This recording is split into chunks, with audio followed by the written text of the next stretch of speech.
Guys, so I know this isn't so much as what is normal.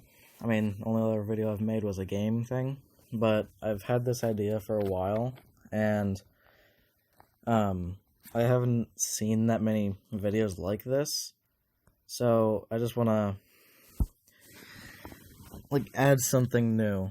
And I mean, the only other guy who I've seen make something like this has doubled his subscribers. So I mean, it was lower than mine, but then it went double mine. So yeah. Now many of the ideas for this, like some of the main characters and some of the powers, I'm taking from All Things D&D. I really like that channel, and I would like you guys to subscribe. This is one of their most popular. So I just some of the ideas from this were from their most popular series type thing, story. I just wanted to make that clear that if you like any of the characters like this, go check them out. They're a great channel, and I'd love to see them grow as a channel. But yeah, so other than that, let's get into it. What if Deku was a necromancer? Part 1. So for this, I'm gonna have him... He's gonna have pretty much all the same powers as Astashan, like the Grey Necromancer from All Things D&D. And I'm just gonna say that, he still doesn't, Deku still doesn't have a quirk, but he ends up learning magic, and this sort of takes place, thousands of years after, I'd say, after the Grey Necromancer story. So this is gonna be... So, for most of his life, Deku was, his life was, canon. Till he was 4, his life was, canon. Except for one small difference. Inko was pushing him to be, really strong, because she was raising him to be a hero. She's not, that, sort of like Endeavor, where she doesn't really care about Deku, it's just, she cares about having someone to support her. But obviously it's not exactly like Endeavor, since she just wants someone to support her for free. So yeah, when he and his mom find out that he's quirkless, she just storms out of there holding Deku, and just drops him off in the woods, just without saying a word. She just puts him in the woods and drops off. This Deku realizes that power in this world is everything. And so he wants to find somebody who can teach him some way to get it. So yeah. So he ended up wanting, not exactly a revenge, but he just wanted to show everyone that even a quirkless kid can become a amazing hero. Sort of like canon, but this is more sad. It's more determined than anything. So he just walks around the woods for 2 years. He doesn't exactly have a house, because he just wants to get as far as he can. So he ends up finding a grove of oddly colored trees, with a clearing surrounding it. Just a perfect circle of pink trees that is completely weird to him. And he continues to train the entire time he's there. And he and when he comes across that, he he thinks it's super weird, so he thinks that maybe something could be there, since there's nothing directly around it, and in the grove there's only pink trees. Yeah, so he keeps walking into towards the middle, until he ends up seeing movement out of the corner of his eye. He turns toward it, but it's not he doesn't see anything when he turns. So he continues walking until he sees another movement, and again it's gone. So he decides to continue walking. He doesn't see anything else, but he is very paranoid. He keeps walking until he finally gets to the center with this massive tree that hasn't even imagined a tree could possibly be the size of, with pink leaves, with a coffin at the base of it with a book on top.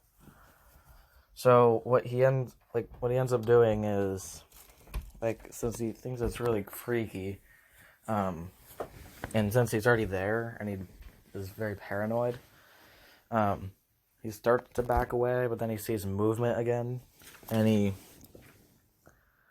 pretty much thinks that, well, maybe I should be reading this just to figure out what kind of thing is going on. So he picks up the book and starts reading, where he picks up and starts to read. It tells the story of a necromancer named Astashan, again, the Grey Necromancer from all things D&D. Check them out again. A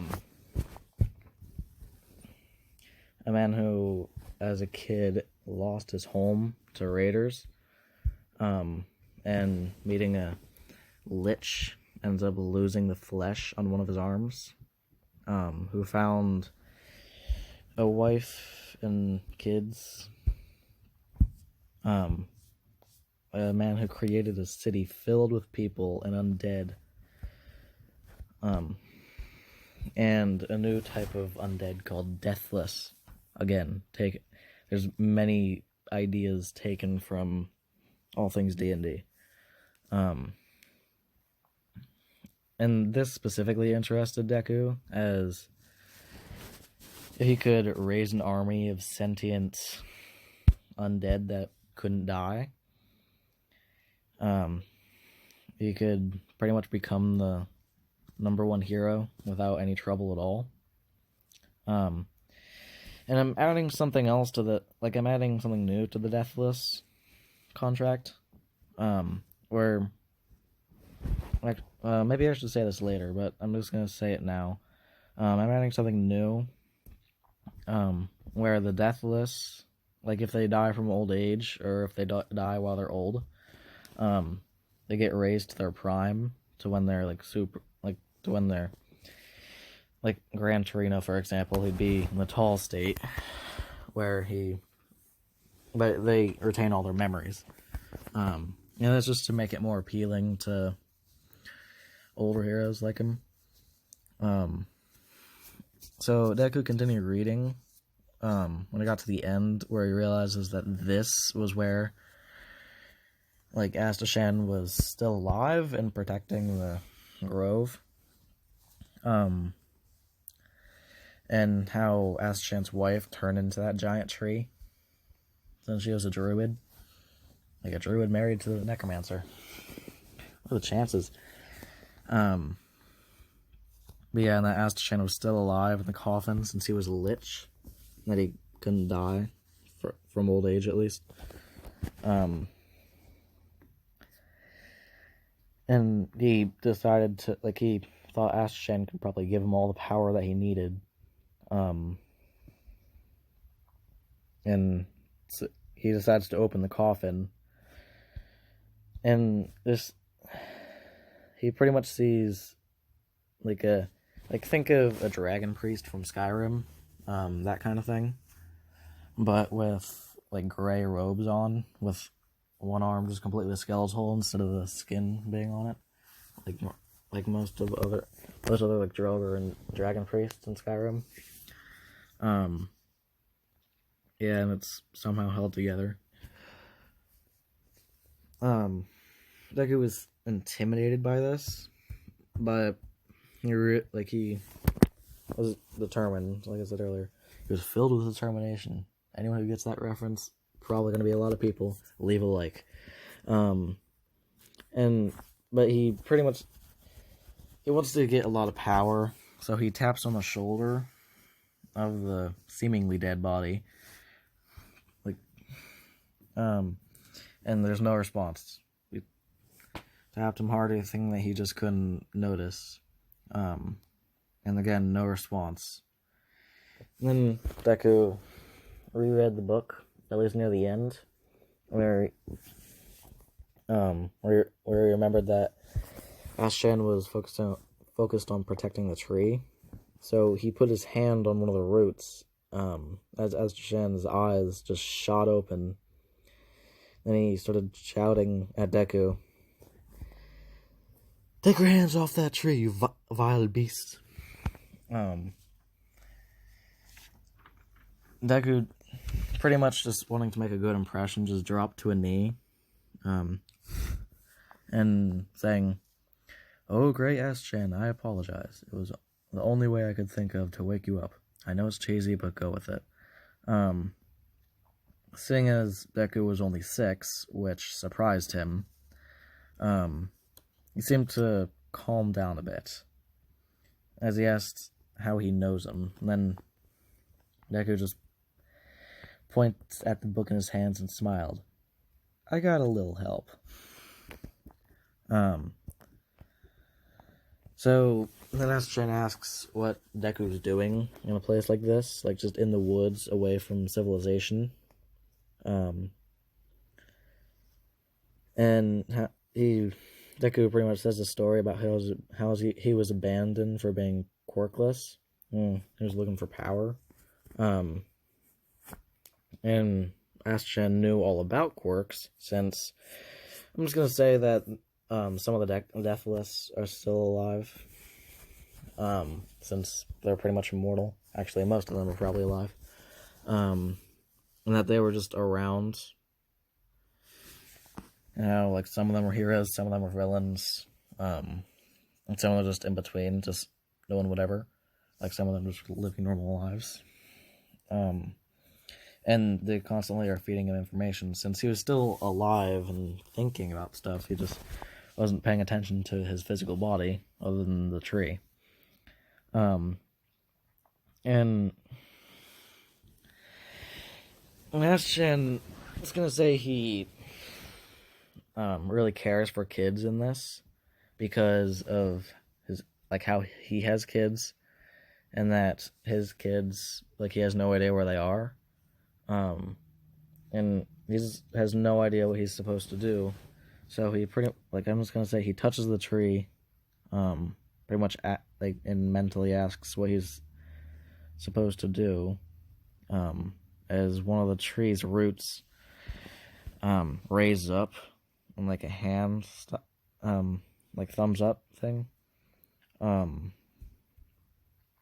So Ashen, understanding exactly how this, like, what this means, decides, sure, I'll teach this kid. And he tells Deku this, but he also says, but first you must show your commitment. And Deku, remembering that exact line from the Lich that taught Ashen a bunch of stuff, pretty much said, Deku, knowing what that means, he does the same thing Ashen did, rips the flesh right off his bones. Ashen, he stops the blood flow and dulled the pain using his magic, and allows Deku to actually think straight, since although Deku was mentally preparing for that, he clearly wasn't ready for that. And then Astashan asks what his name is. And Deku, having left behind Izuku Midoriya, since he really doesn't like his mom at this point, he just responds with Deku. My name is Deku. And Astashan, knowing that he was lying, but also knowing why, saying as how he was told the entire life story, he just decided not to say anything about it. He pretty much states how Deku was lich loved now, since the hand was still together, and pretty much has all the same powers that Astashan uses using that hand, like the draining the life force and all that. Become more powerful. And he then tries to have Deku do it. Like he pulls an undead from a portal, since Astashan has that portal to a dungeon full of undead, deathless. And he drains the life force from that and tells Deku to do the same. When he pulls another skeleton. And Deku does that very quickly, like after like 2 tries. And Astashan, impressed with this, since the kid has a natural talent for magic, or at least necromancy, decides, sure, I'll teach this kid. I'll teach him to be a master.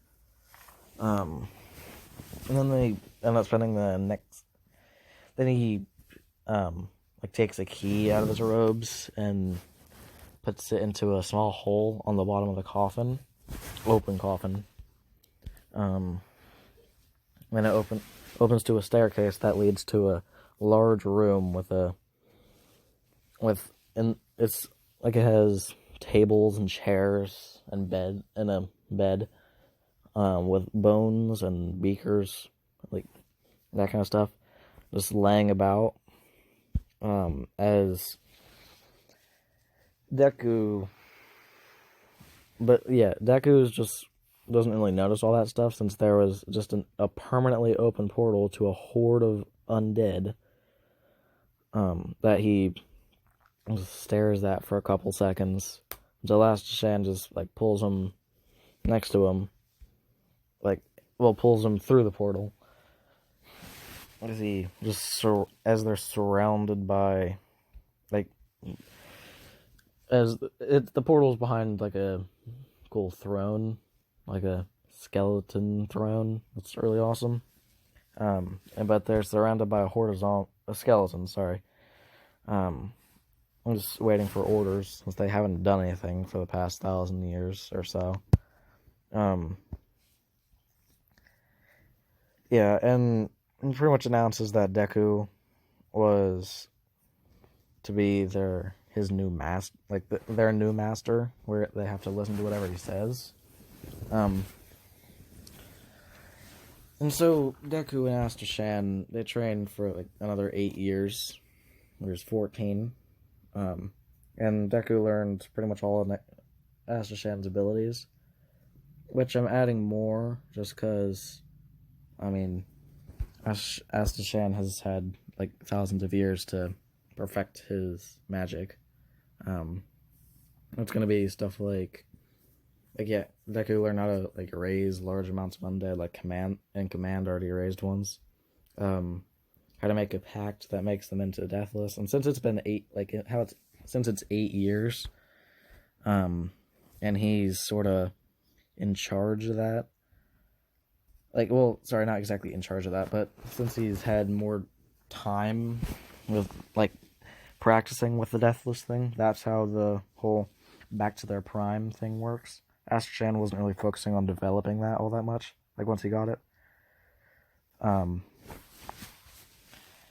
But yeah, and he ended up having had a bunch of more things like decay, which is different than Shigaraki's, where this one really just decays the flesh and not the bone.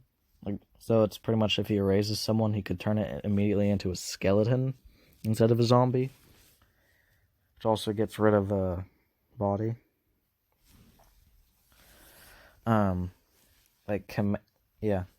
Curse and like portals in and out of the like in portals sort of. Like the permanent one that goes into the thing, but he knows it's like I'm considering it like fast travel, like Skyrim or some games like that, where it's like if he's been there before, he can teleport to it, but he has to like place something down there to teleport. So it's not like he can use it in battle. He obviously has the he clearly has the like absorb life thing from the skeletal hands. He has like darkness orb where he throws orb of darkness. It's like he summons a black hole. It's like not a matter black hole. Well, sort of matter black hole, but it's like there's a world of quirks, so physics don't apply. I'm gonna say. So it like only pulls in like living creatures, but it doesn't kill them. It just like traps them, like a separate dimension that Deku can open a portal to. Yeah, it's very smart as deathless that are already in the world. It's like they pretty much tutor him, so he knows a lot of stuff. And since he was gone for 10 years, like no one really remembers him. Like the only people who really remember him are like Bakugo remembers a kid that he was friends with, but he doesn't remember the name or the face.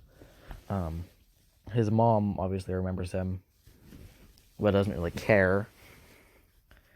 And it was, yeah.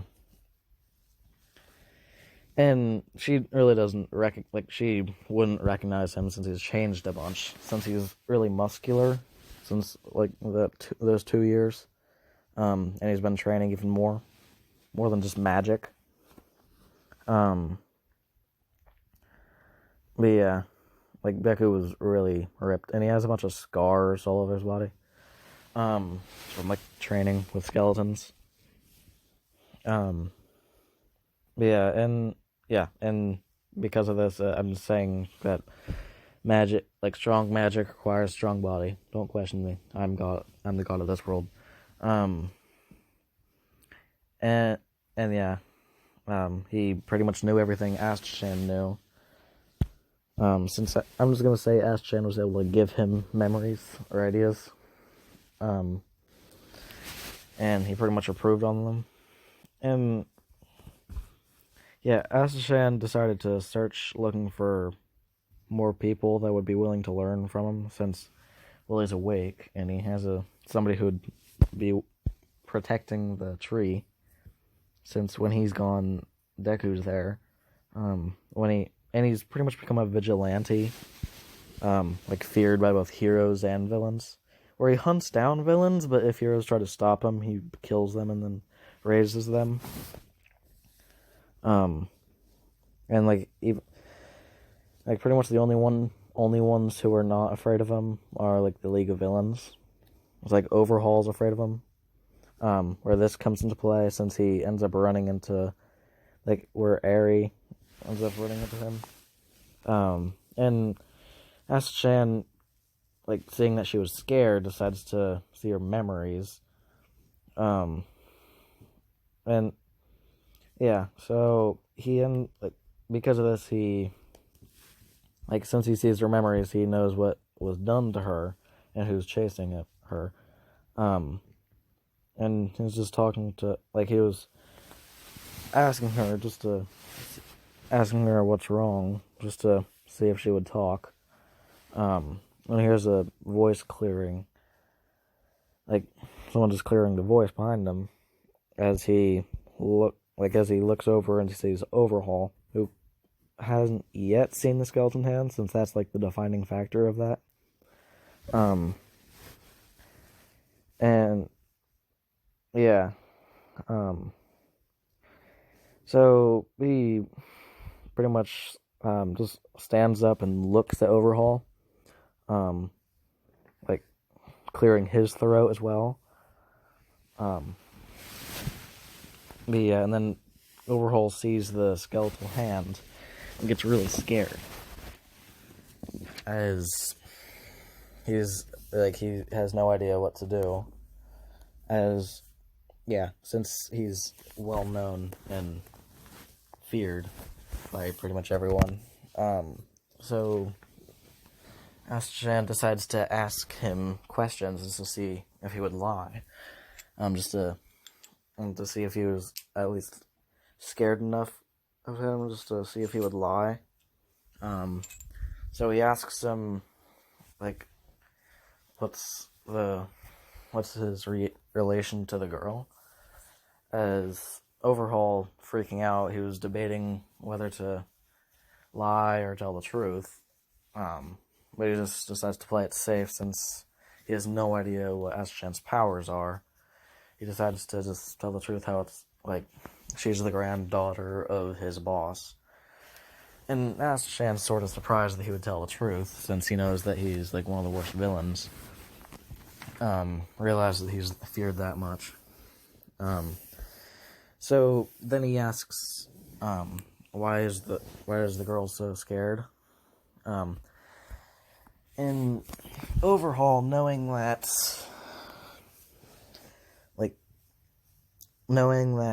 Aschan would kill him in an instant if he knew what kind of stuff, and he still doesn't know if Aschan could read minds, so he decides to tell the truth, but also lie at the same sort of lie, where he says, I did some scary things in front of her, and then Aschan, thinking, well, I guess that's sort of true.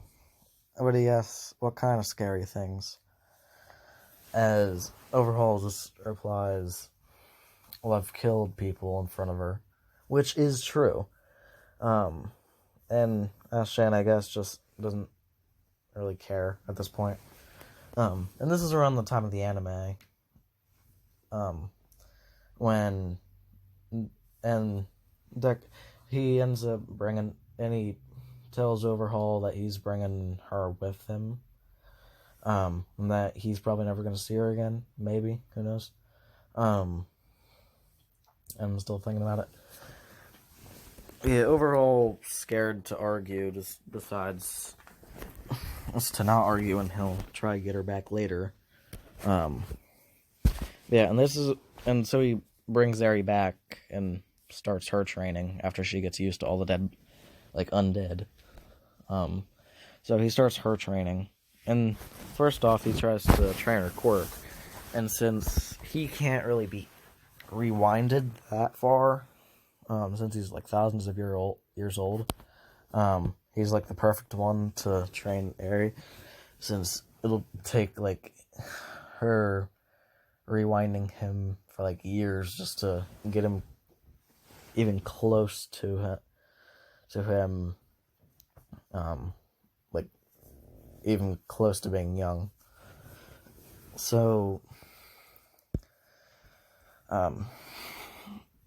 so with that training, like, Deku leaves after hearing about what happened to Eri and how he got her away. So then he decides to, hey, why not head to the school, seeing if Bakugo's still there, since he hasn't really since he has gone into the city. It's just he hid the skeleton arm, since he doesn't want people thinking that he was the vigilante, which people knew as like the Gray Necromancer, and Deku does wear a bunch of gray. He doesn't have a knife like in here, but he does have like a scary aura that he can have, but he doesn't like have all the time. so he can control it. Yeah, he has a large hood that covers most of his face, his hair, and it's like gray instead of blue in this.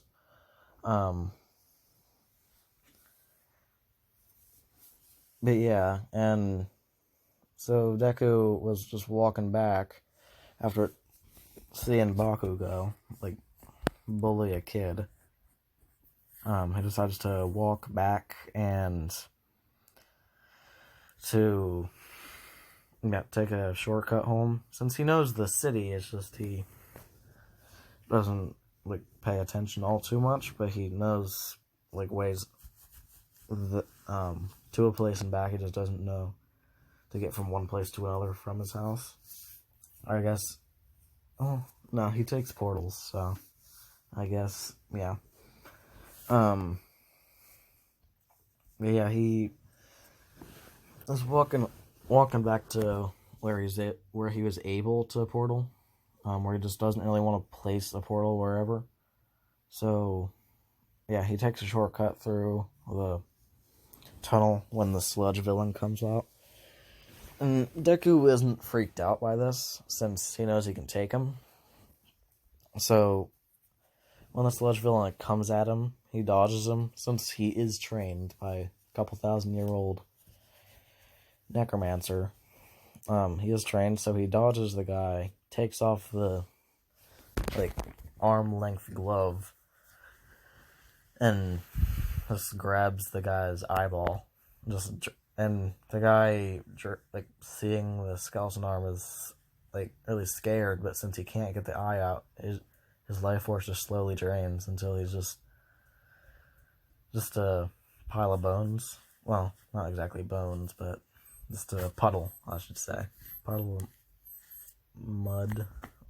I don't know. Sewage. What he is. Sorry if you hear that noise. Just a thing. Literally gets a clock that thinks it's 12. It's weird. There we go. It's over. But yeah.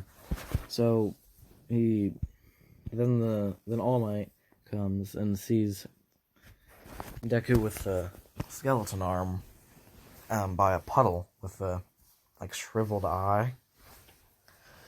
When he thinks that that's since he thinks that that's the vigilante, he's like, "Stop, villain!" And he thinks and since he can pretty much tell that he killed the guy, but yeah, he tells Deku to stop, and to put his hands in the air. And he always killed a bunch of people. And Deku just says, "Oh no, I'm not the vigilante." And All Might confused by this since he doesn't know about two people with a skeleton arm, wearing gray. And he's like, "Sure. I guess you are a kid, and the vigilante was commonly described as an adult, so I guess I'll trust you." So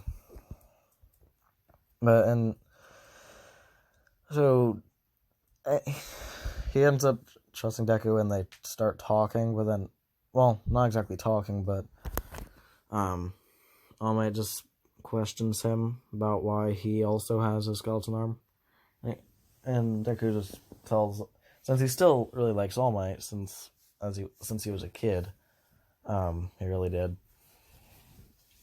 But he watched.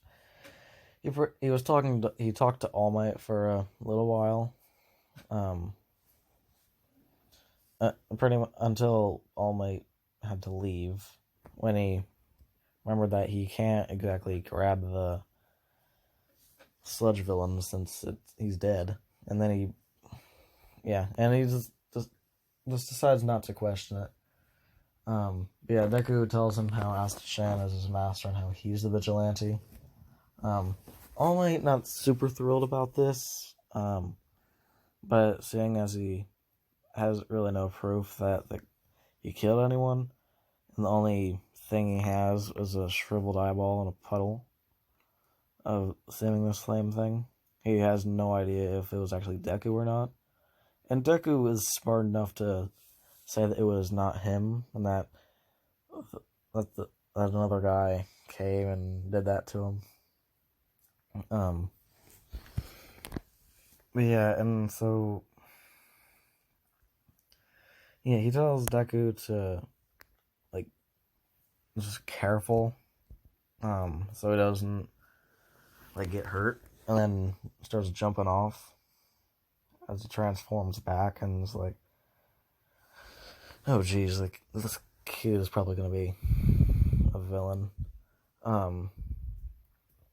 And but yeah, and before he left, he told Deku to try to join UA. It's mostly just so he could keep an eye on him. I'll see if he was like, trying to kill people. But yeah, Deku like thinking, hey, why not? I mean, I'll be here for a while, so like I'll be in this world for a while, so I might as well try to get a license at least to be a hero. Just gotta not let anyone know that I'm raising them from the dead after I kill them. It's not like anyone could stop me though, as he's really cocky in this, but not really at Bakugo level. But yeah, so he like 10 months go by. Eri is trained and she can finally control her quirk. So she learns to, that when she touches people, like she learns how to control how many years they go back, or if they want to go forward again, like if she turns people to babies just as a defense thing. So now she has a really good quirk. Like as we all know, but now she can actually use it correctly. In those 10 months. But yeah, there in those, Deku just worked out more and practiced a bit for stuff. And he decides to, and then he remembers that he needs to go to UA. And since he told Ash-chan about it, Ash-chan really didn't care. Since Ash-chan was mostly focused on Eri. So Izuku takes the thing. I'm just going to change the black hole a bit, just because I think this will work better. Where you can control what gets sucked in, I'm just going to say. Sure, that's probably going to be OP, but whatever. They can control if it just traps him or kills him or whatever.